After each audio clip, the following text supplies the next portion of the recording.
ഞാൻ ഇന്ന് പറയാൻ ഉദ്ദേശിക്കുന്നത് abnormal uterine bleeding in reproductive age group എന്ന് വെച്ചാൽ ഒരു 20 തൊട്ട് 45 വയസ്സ് വരെ ഉള്ള സ്ത്രീകളിൽ ബ്ലീഡിങ് അമിതമാവാനുള്ള കാരണങ്ങൾ അതിനെക്കുറിച്ചാണ് പറയാൻ ഉദ്ദേശിക്കുന്നത്. അപ്പോൾ മാസക്കുളി നമുക്കറിയാം 28 ദിവസം വരെയാണ് അത് മാസമുറ നിൽക്കുന്നത്. അതാണ് ആവറേജ് ഫ്ലോ. ചിലപ്പോൾ അത് 35 ദിവസം കൂടുതലാവാം, ചിലപ്പോൾ അത് 24 ദിവസം ആവുന്നതിന് മുമ്പേ വരാം, ചിലപ്പോൾ അത് മാസക്കുളിക്ക് ഇടയ്ക്ക് ചിലപ്പോൾ ബ്ലീഡിങ് ആയിട്ട് വരാം, ചില പേർക്ക് ചിലപ്പം ബന്ധപ്പെട്ട് കഴിഞ്ഞിട്ട് ബ്ലീഡിങ് ആയിട്ട് വരാം. അപ്പോൾ ഇതിനെല്ലാം പല കാരണങ്ങളുണ്ട്. അപ്പോൾ എന്തൊക്കെയാണ് കാരണങ്ങൾ നമുക്ക് നോക്കാം. യൂഷ്വലി മാസക്കുളിയുടെ സമയത്ത് ബ്ലീഡിങ് കൂടുതലായിട്ട് വരാൻ സാധ്യതയുണ്ട്. ചിലപ്പോൾ ക്ലോട്ട്സ് ആയിട്ട് പോവാം, ചിലപ്പോൾ 7 ദിവസത്തിനെക്കാട്ടിയും കൂടുതലായിട്ട് ബ്ലീഡിങ് വരാം. പക്ഷെ എന്നാൽ മാസമുറ കറക്റ്റായിട്ട് എല്ലാ മാസവും വരും. അപ്പോൾ അതിൻ്റെ കാരണങ്ങൾ എന്ന് പറഞ്ഞാൽ ചിലപ്പോൾ യൂട്രൈൻ ഫൈബ്രോയിഡ്സ്, യൂട്രസിൽ മുഴയുള്ളപ്പോഴായിരിക്കാം. ചിലപ്പോൾ അത് എഡിനോമയോസിസ് എന്ന് പറഞ്ഞാൽ യൂട്രസിൻ്റെ മസിലിൽ കുറച്ച് വ്യത്യാസം വരുമ്പോഴാണ്. അത് യൂഷ്വലി ഒരു 40 വയസ്സ് പ്രായക്കാർക്കാണ് യൂഷ്വലി കാണുന്നത്. പിന്നെ ഉള്ളത് ചിലപ്പോൾ യൂട്രസിൽ ചിലപ്പോൾ ചത വളർന്ന് യൂട്രൈൻ പോളിപ്പ് അങ്ങനെ വരുമ്പോൾ ചിലപ്പോൾ മാസക്കുളിയുടെ സമയത്തല്ല, അതിനിടയ്ക്ക് ചിലപ്പോൾ കുറച്ച് ബ്ലീഡിങ് ആയിട്ട് വരാം, ചിലപ്പോൾ ഡിസ്ചാർജ് പോലെ ആയിരിക്കാം വരുന്നത്. പിന്നെ സെർവിക്സിൻ്റെ പുറത്തും ഇതുപോലെ പോളിപ്പൊക്കെ വന്നാൽ ഇങ്ങനെ ഇടയ്ക്ക് ബ്ലീഡിങ് ആയിട്ട് മാസക്കുളി അല്ലാത്ത സമയത്ത് ചിലപ്പോൾ തുള്ളിയായിട്ട് സ്പോട്ടിങ് പോലെ കാണാൻ സാധ്യതയുണ്ട്. പിന്നെ ഉള്ളത് മാസക്കുളി കറക്റ്റായിട്ട് വരുന്നില്ല, കൊച്ചിലെ തൊട്ടേ മാസക്കുളി ഒരു 2-3 മാസം കൂടുമ്പോഴാണ് വരുന്നത്.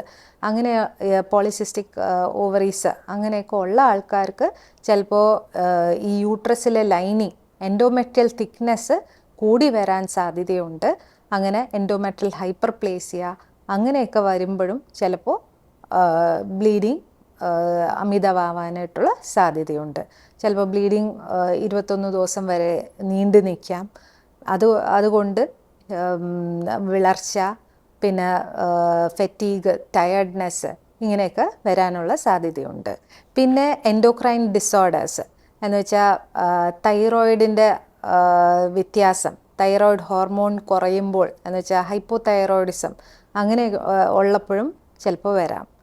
പിന്നെ റെയർലി ചിലപ്പോൾ ക്യാൻസറിൻ്റെ അസുഖം, സെർവൈക്കൽ കാർസിനോമ അങ്ങനെയൊക്കെ ഉണ്ടെങ്കിലും ചിലപ്പോൾ തെറ്റി ബ്ലീഡിങ് ഒക്കെ വരാം.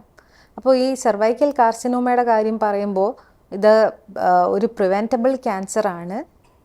ഈ പാപ്സ്മിയർ അല്ലെങ്കിൽ HPV DNA ടെസ്റ്റിംഗ് അതൊക്കെ വെച്ച് നമുക്ക് ഏർലി സെർവൈക്കൽ ഇൻട്രാഎപ്പിത്തീലിയൽ നിയോപ്ലേസിയ അതൊക്കെ നമുക്ക് റൂൾ ഔട്ട് ചെയ്യാൻ പറ്റുന്നതാണ്. അപ്പോൾ ഒരു 35 വയസ്സ് കഴിയുമ്പോൾ സ്ത്രീകൾ എപ്പോഴും ഓർക്കേണ്ടതാണ് ഒരു പാപ്സ്മിയർ അല്ലെങ്കിൽ HPV DNA ടെസ്റ്റ് ചെയ്യാൻ ഓർക്കുക. എന്ന് വെച്ചാൽ നമുക്ക് ഏർലി ആയിട്ട് ഈ ഇൻട്രാഎപ്പിത്തീലിയൽ നിയോപ്ലേസിയ കണ്ടുപിടിച്ചാൽ ഈ ക്യാൻസർ ആവുന്നത് നമുക്ക് തടയാൻ പറ്റുന്നതാണ്. അപ്പോൾ പിന്നെ ഈ റീപ്രൊഡക്റ്റീവ് ഏജ് ഗ്രൂപ്പിൽ ഈ ബ്ലീഡിങ് തെറ്റി വരാൻ ഉള്ള ഒരു കാരണം പ്രഗ്നൻസിയാണ്. പ്രഗ്നൻ്റ് ആവുമ്പോഴത്തേക്ക് അറിയാം മെൻസസ് വരില്ല. അപ്പോൾ 1 മാസം 2 മാസമൊക്കെ നിന്നാൽ ഒരു യൂറിൻ പ്രഗ്നൻസി ടെസ്റ്റ് ചെയ്യുന്നത് വളരെ നല്ലതായിരിക്കും. എന്ന് വെച്ചാൽ പ്രഗ്നൻ്റ് ആണെങ്കിൽ ഇപ്പോൾ പ്രഗ്നൻസി കണ്ടിന്യൂ ചെയ്യണമെങ്കിൽ അത് കണ്ടിന്യൂ ചെയ്യാം, അല്ലെങ്കിൽ അത് അലസിപ്പിച്ച് കളയണം അങ്ങനെ ഉണ്ടെങ്കിൽ അത് നേരത്തെ തന്നെ ചെയ്യുന്നതായിരിക്കും നല്ലത്. പിന്നെ ചില സമയത്ത് ട്യൂബിലായിരിക്കും ചിലപ്പോൾ പ്രഗ്നൻസി വരുന്നത്. ആ സമയത്ത് ചിലപ്പം മാസക്കുളി നിന്നിട്ട് ചിലപ്പോൾ വയറുവേദന, കുറച്ച് സ്പോട്ടിങ് അങ്ങനെയൊക്കെ ആയിരിക്കും വരുന്നത്. അപ്പോൾ അതാണ് എക്ടോപിക് പ്രഗ്നൻസി എന്ന് പറയുന്നത്. അപ്പോൾ അതിൻ്റേതായിട്ടുള്ള ചികിത്സാക്രമങ്ങളുണ്ട്. അപ്പോൾ അത് ഡോക്ടറിനെ കാണിച്ച് തന്നെ ചികിത്സ ചെയ്യേണ്ടി വരും.